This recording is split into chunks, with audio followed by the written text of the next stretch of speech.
Soil. What is it exactly, and how does it affect carpet? First of all, soil is a natural enemy of any surface, including carpet.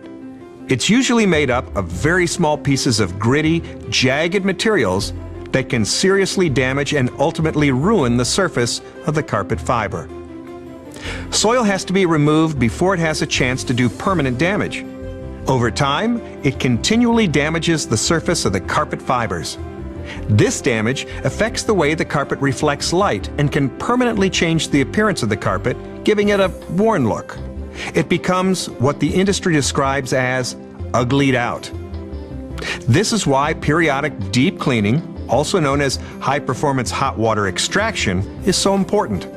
Only a deep cleaning can remove the deepest soil in the carpet fiber. Another factor to consider in cleaning is odor. Odor in carpet is caused by various contaminants and can also be removed by proper cleaning methods.